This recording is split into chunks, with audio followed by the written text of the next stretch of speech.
A reading from the letter of Paul to Titus.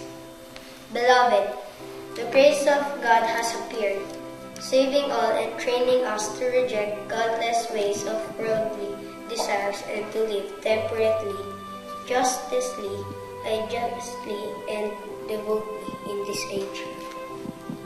As we await the blessed hope, the appearance of the glory of our great God and the Savior Jesus Christ. He gave himself for us to deliver us from all lawlessness and to cleanse for himself a people as his own, eager to do what is right.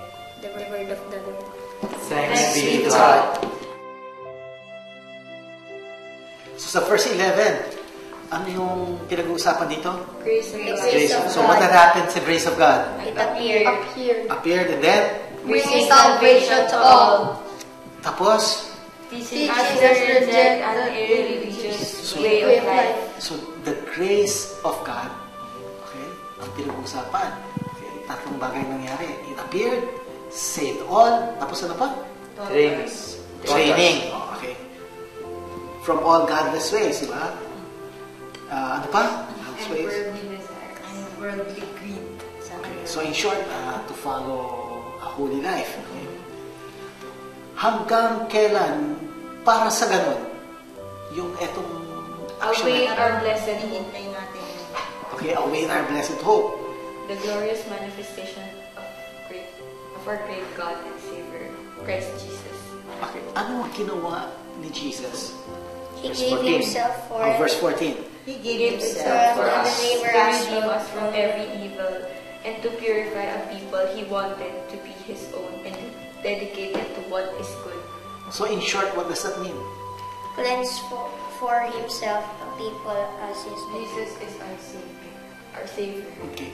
So, may ginawa si Jesus Christ, saved us, and cleanse us. Okay. So, yung first reading was about, ano yun? Series. Ako sabi ko. Kasi, di ba, sabi ko kanina, yung first reading, yung sa Gospel yung kanya. yung gospel, yung word naging flesh. Tapos yung flesh yun si Jesus. Tapos siya yung naging light. Tapos dito, yung grace ni God ay yung light. Kaya na-save yung people sa darkness. So, nakita mo yung first reading na made, the word became flesh, saved tayo. And here, nakikita mo the grace of God, which is Jesus, saves us as well. So, pareho yung reading kanina. Favor upon favor dito. Oh, favor. Parang, yun nga, nakikita natin kasi yung favor na yun, siya yung nagbibigay sa atin ng way para ma-save.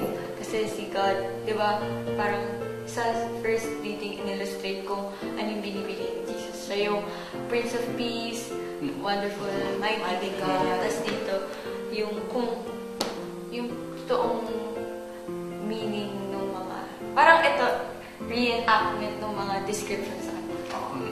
So, said it another way. Ito si Jesus Christ. Okay. So, sinasabi ni si Jesus Christ, okay. Word, flesh, light. Okay. Yun is nakita rin ni sa'yo naman, ay nakita mo Yung grace, yung favor upon favor upon favor, grace upon grace. So, dito, dinitalya yung grace na pinagkalaw ni Jesus Christ sa atin. Okay. Now, what is the church teaching us with these three readings? Ako, tingin ko to believe. Una yung the word was made flesh. Tapos yung hindi naniniwala, pinabayaan na. Tapos yung mga naniwala na empower. So nakita nila yung light. Nung nakita nila yung light, magkakaroon sila ng favor. Tapos pag nung nagkaroon na sila ng favor dito sa reading na to, makikita na nila. So believing, nakikita na nila yung favors na mapaparating. So that's in the gospel. Kunyari, yung believing, paano naman nakita yan sa first reading? Yung nakakita na sila ng light. Nakita nila yung light. Okay, they have accepted the light. Okay, galing. So, Meron pa si Miggy. Ako, para sa akin, yung magkaroon ka ng strong faith. Kasi ito na kasi yung parang coming ni Jesus. Tapos, ipe-prepare mo yung sarili mo para, tas isa-save ka niya. Tapos sabi nga ni Kuya, kailangan ka mag-believe. Prepare mo yung sarili mo, tapos mag-believe ka para makita mo si Jesus. Hindi lalaman kasi kung hindi ko believe. So, parang yung itong discussion natin leads to one, parang he came to his own, pati sa hindi na accept. But those who accepted him, those who believe, di ba? They were given the power to become children of God. Itong pagiging children of God, okay? Para pang God, the Word became flesh. Para pang, ito na yun, di ba? Those who accepted Jesus also becomes like Him. What do you think? Okay. Kaya pala, when we say Merry Christmas, Christmas really merry. Masayang Pasko kasi ito nga yung binibigay yung lights sa mga nasa kadiliman binibigay. Sabi nga ni Paulo tsaka ni Miggy, pag naniniwala ka talaga, you become yung child of God. Tapos sa child of God, magkakaroon ka ng liwanag. At yung kaliwanagan na yun ang panlaban mo sa kadiliman sa buhay mo. So, in the end, yung Pasko pala, si Kristo kasama natin. At yun yung liwanag yung sinasabi niya. The Word became flesh. Parang for a year now, di ba? Parang itong Word, di ba? Itong Word na ito, hindi naman natin pinag-aaralan, di ba? So, paano ito na-enflesh sa buhay natin? Itong Word na ito. Itong pinag-aaralan natin. Paano sinasabi mo yung pagsalita ng Diyos, nagkakatawang tao sa atin? Paano natin na-experience yun? Nagbubunga ba? Nagbabago pa? Ano ba yung experience natin sa Liturgical Bible Study for about a year now?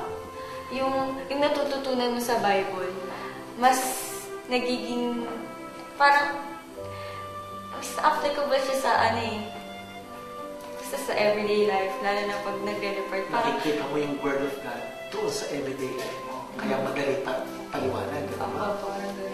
Madalas po kasi na nagkakaroon kami ng reports, ganyan. Tapos parang, I-feel ko talaga yung empowerment, yung enlightenment ng Holy Spirit tuwing magre-report din. Kasi yung nade-deliver ko sa kanila, parang nasa-share ko sa kanila kung ano din yung nalalaman. Through the Bible study, syempre, mas nakikita ko na in a different way yung Word of God. Yung hindi na lang binabasa mo lang siya as it is. Yung sobrang nagiging deeper yung understanding. Natutulungan kang maalala na dapat sa mga araw, sa bawat linggo, may mga bagong hamon na kahit na may mga, parang worldly desires, may worldly, may mga distractions. Parang every week, parang lagi kang lagi kang napapaalalahanan na dapat ito yung dapat mong tinatahak. So yung Word of God naging very personal sa'yo, na in your own daily life, nakikita mo yung hamon ng Word of God. Praise God. Sa Mass,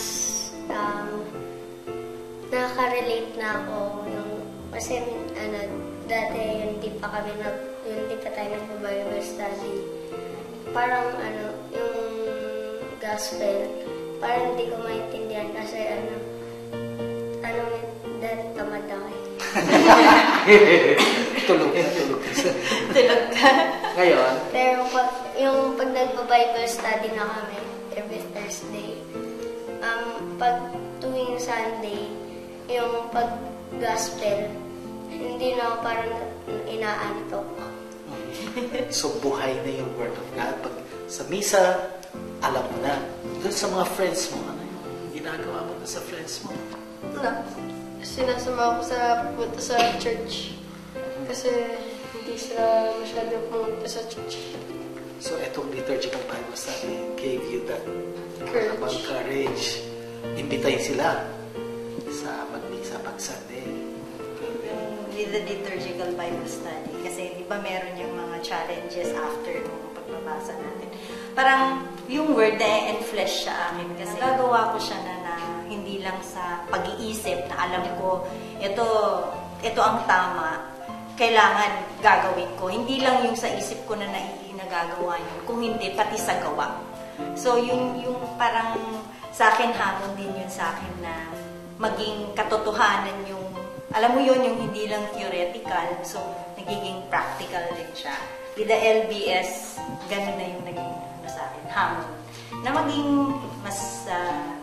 mas maging nanay sa mga anak, mas maging mabuting asawa sa aking asawa, at sa ibang tao. Ako naman siguro yung liturgical Bible study. Una kasi personal lang sa akin eh. Di ba? Ako lang, hindi ko kasama yung mga anak ko. So for about a year, yun lang ang ginagawa ko. And it became a lifestyle for me na maghimay, pag magbabasa na. And totoo nga, the Word of God is living, buhay. And para bang marami rin na nare-realize ako sa sarili ko. But siguro, Pasko noon it was about this time na I got this inspiration na hindi, kailangan dalhin ko sa pamilya. Kaya, di ba, early last year, we started journeying with the liturgical Bible study. So ako naman, ang ko lang na para bang nakita ko the Word of God. Dati there was no room in the inn, di ba? Nung Pasko, ikot ng ikot si Mama Mary at si Joseph, di ba? The Word of God did not have a room, di ba? There was no place. Para ngayon nakikita ko, the Word of God found a room, found a place. This simple thing na ginagawa natin sa bahay, hindi natin nakalaing malaking bagay pala sa ibang pamilya. Para bang itong the Word of God made flesh, it was also light, okay, in darkness. At nakakatuwa nga po itong pamilya nito ng Gilles. Kasi nga po, marami nang nakikita nyo sa kapaligiran na Christmas lights, Christmas trees, pero walang kinang yung mga yun kung wala salita ng Diyos. At nakita nyo yung kinang ng Christmas lights nito sa pamilya nito, na yung salita ng Diyos tutong buhay sa kanila. Ito yung Merry Christmas. Ito yung talagang masayang Pasko na pinagdiriwang si Kristong isinilasapsapan. Ito ang Word of God made flesh and dwelt among us. Once again, pati natin sila, Merry Christmas! All!